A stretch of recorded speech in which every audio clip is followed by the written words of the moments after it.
تو دین کے جتنے علماء ہیں ان کو اس بات کا بہت بہت خیال رکھنا چاہیے کہ آپ اپنا جو بھی آپ کی رائے ہے وہ آپ پیش کریں، لیکن جب آپ کسی دوسرے کی نسبت سے کوئی ایک لفظ زبان سے نکالتے ہیں تو پھر وہ عند الناس بھی محتسب ٹھہراتا ہے آپ کو، اور عند اللہ بھی۔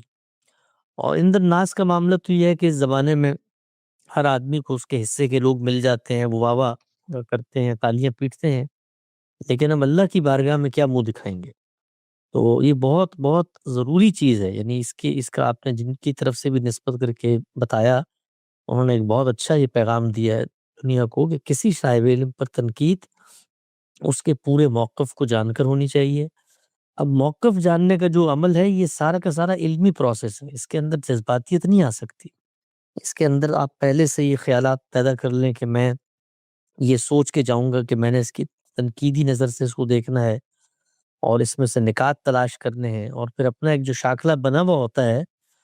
اس کے ساتھ اس کی ہم آہنگی کو ڈھونڈنا ہے، اور جہاں پر وہ ہم آہنگی نہیں ملے گی وہاں پر میں نے یہ بتانا ہے کہ یہ گمراہ ہو گیا ہے۔ تو اس کے نتیجے میں آپ دیکھیے قرآن مجید نے کہا ہے کہ یضل بہ کثیرا ویہدی بہ کثیرا وما یضل بہ الا الفاسقین، یعنی یہ معاملہ تو اللہ کی کتاب کے ساتھ کوئی جا کر کرے تو اس سے بھی اس کو ہدایت نہیں ملتی، اس لیے کہ آپ نے وہاں پر خالی و ذہن ہو کے اپنے آپ کو اس کی بارگاہ میں پیش نہیں کیا۔ تو خدا کی کتاب جو کہ کتاب و منیر ہے، ہدایت ہے، وہ تک ہاتھ نہیں پکڑ سکتی، وہ تک اپنی بات نہیں سمجھا سکتی۔ چاہے جائے کہ ہم جیسے کوئی ناقص کمزور لوگ ہوں، انسان ہوں، تو علمی طریقہ کار یہ ہے کہ تھوڑی دیر کے لیے جو آپ کے اندر ماضی میں کسی شخص کی مخالفت ہے، مداہنت ہے، کسی سے اختلاف ہے، وہ جو کچھ ہے اس کو تھوڑی دیر کے لیے دماغ کے ایک دوسرے خانے میں ڈال دیں، اور صرف یہ سمجھیں کہ یہ دوسرا آدمی بات کیا کہہ رہا ہے۔ مجھے اس کا بارہا تجربہ ہوا ہے، خاص طور پہ علماء کے ساتھ گفتگو میں، کہ یہ چیز کہ ان کو ہماری بات سمجھ میں آ جائے، اس کے بعد وہ اختلاف کریں، اس بات پہ اختلاف کریں، یہ بہت مشکل ہو گیا ہے۔ یعنی ایسا لگتا ہے کہ آدمی دیوار سے سر مار کے واپس آ رہا ہے۔ اس میں دعوت دیتا ہوں تمام لوگوں کو کہ ہم نے یہ کوشش کی کہ غامدی صاحب کی فکر پہ جو جو اختلافات پیدا ہوئے ہیں اس کو کوئی سرسری انداز میں نہیں بلکہ خالص علمی انداز میں ابتدا سے انتہا تک جو موقف علماء کا ہے، روایتی امت کا ہے، تو ہم بھی اس کو اپنے آپ کو اس کا حصہ سمجھتے ہیں۔ اس میں بسا اوقات بعض جگہ اطلاق میں اختلاف پیدا ہو جاتا ہے، اور بسا اوقات جب آدمی علمی انداز میں جائزہ لیتا ہے تو اندازہ ہوتا ہے کہ اختلاف کی نوعیت وہ ہے ہی نہیں جو لوگ بیان کر رہے ہیں۔ تو اس کو خالی و ذہن ہو کر جب تک نہیں سمجھیں گے تو دوسرے کی بات سمجھ میں نہیں آئے گی، اور ابتدا ہی سے ہر بات کو آدمی ٹانکنا شروع کر دے گا ادنا مماثلت تلاش کر کے، یہ بات تو کہی ہے تو یہ بات تو معتزلہ نے بھی کہی ہوگی، یہ بات تو ماتریدی نے بھی کہی ہوگی، یہ بات تو غلام احمد قادیانی نے بھی کہی ہوگی۔ تو اس کے نتیجے میں ہوتا ہے کہ آپ اگلے کا پورا موقف سمجھتے ہی نہیں۔ تو علمی طریقہ کار یہی ہے کہ چیزوں کو ان کی اصل سے دریافت کیا جائے، پورا موقف سمجھا جائے، اور پھر جتنا اختلاف ہے اتنا ہی پیش کرنا چاہیے۔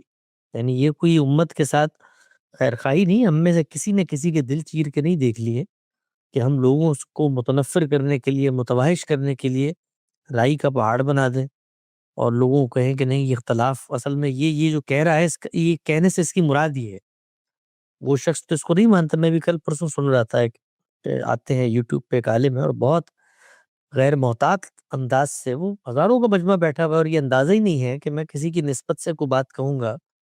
تو لوگ ہیں بیچارے، وہ کیا کہیں گے، اللہ بھی تو پوچھے گا مجھ سے۔ تو وہ کہنے لگے کہ غامدی صاحب نے تو سود کو بالکل حلال قرار دے دی۔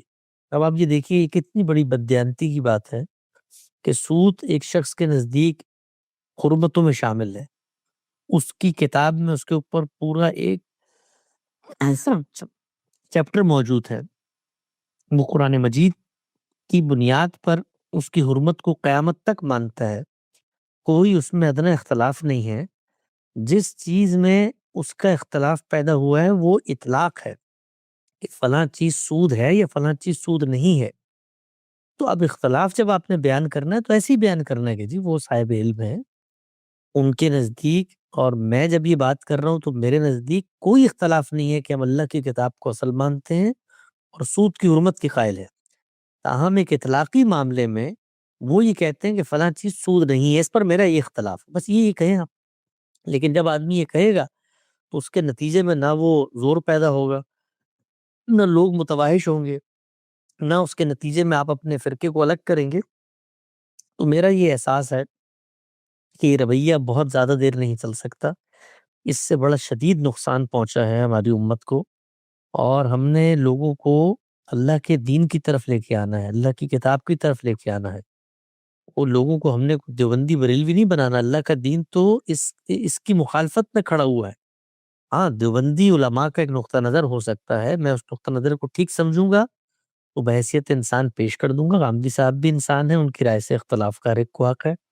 ہر آدمی ان سے اختلاف کرے، لیکن عزت کے ساتھ، شائستگی کے ساتھ، اور یہ الزامات کی زبان میں نہیں، علمی انداز میں۔ ابھی حال ہی میں ہمارے دوست زاہد مغل صاحب نے بالآخر ایک علمی انداز میں اس چیز کو لکھا ہے کہ بھئی ہمارا امت کا جو مجموعی روایتی علم ہے اور مدرسہ فراہی کا، یہ جاوید احمد غامدی صاحب کا حدیث کے باب میں کیا جو 3 نکات، علمی نکات لکھ دیے انہوں نے، اور وہ بالکل درست انہوں نے لکھے ہیں۔ میں نے بھی اس پہ گفتگو کی تھی پچھلے دنوں کہ بھئی اگر آپ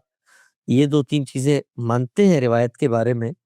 تو اس کے نتیجے میں قرآن مجید کی حاکمیت اور میزان و فرقان ہونے کا جو تصور ہے وہ مجروح ہوتا ہے۔ تو یہ ہمارا نقطہ نظر ہے، اس نقطہ نظر پر لوگ تنقید کریں،